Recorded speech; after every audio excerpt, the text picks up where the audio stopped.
Emily slid through the large doors without touching them, as if attempting to contact the wooden constructions would reveal them as an illusion. Her mouth hung open as she looked at the cavernous hall beyond the doors. Delia was deeper in the room, but Emily hardly saw her figure there.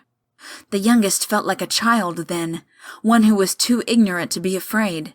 This was a place of terrible things, as Elizabeth had tried to tell them, but Emily could only wonder if the rest of the unknown truth resided here. My word. Delia's voice resounded back to Emily's ears, and she was finally able to focus on her sister. Delia was standing beneath the place where 2 crumbling staircases met on the balcony above, observing something.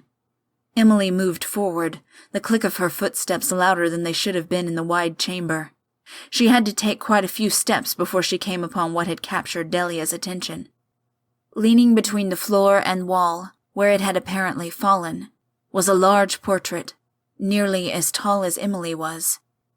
The frame was broken along the bottom, and the paint had cracked with weather and age, but the image was still very clear. There they are, Delia said, her voice an awed whisper. There were 4 figures depicted in the portrait, and though Emily had seen few fine paintings in her life, she knew that the artist must have been the greatest of his time. The figure in the foreground was a man sitting in an elaborate chair.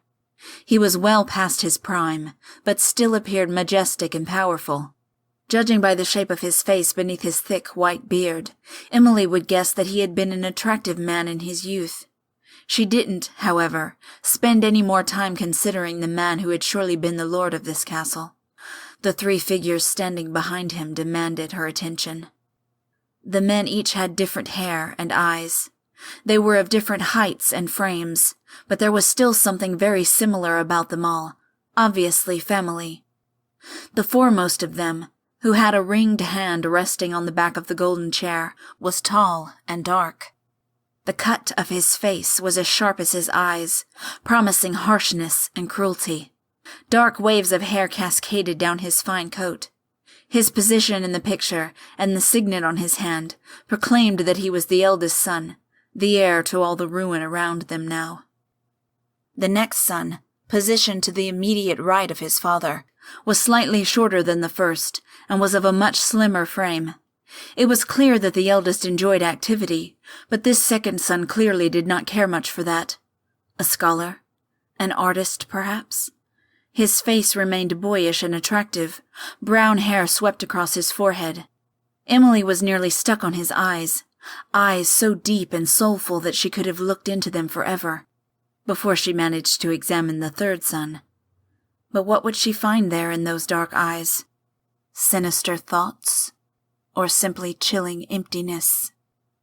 The third son, to the far left in the painting, was certainly the youngest by appearance. His face was exceedingly fair, like a boy, but yet a man. Hair like cotton fibers was slicked back from his face. His large eyes were a cold, striking blue, and they seemed to be looking straight at Emily with merciless appraisal. He was right, Delia said, drawing Emily's attention, but not her eyes, from the painting. They were the most handsome sort of men God could have created. With this, Emily would have to agree. Each was impossibly striking in his own way. Together, they were an assortment that only could have been dreamed up by a grand and fanciful imagination. Their mouths and brows were all very similar to their father's, but there was something about the faces of the sons that did not reflect on their father's face. At the corners of their mouths, there were subtle curves, making their flat expressions into callous frowns. Why were they so unhappy? Why were their lives so terrible that they would— "You're both mad!" Elizabeth's voice rose up from the entrance, bearing heavily on the room like an omen. Breathless, she trudged inside, looking at her sisters harshly and refusing to see anything else. Emily felt the arctic sting of that gaze. "We have to leave now, come on!" Emily stole a glance at Delia, though there was no question in her mind whether or not Delia would heed Elizabeth's words. Emily herself felt guilty for not responding, but the situation remedied itself when Elizabeth's eyes finally caught the portrait.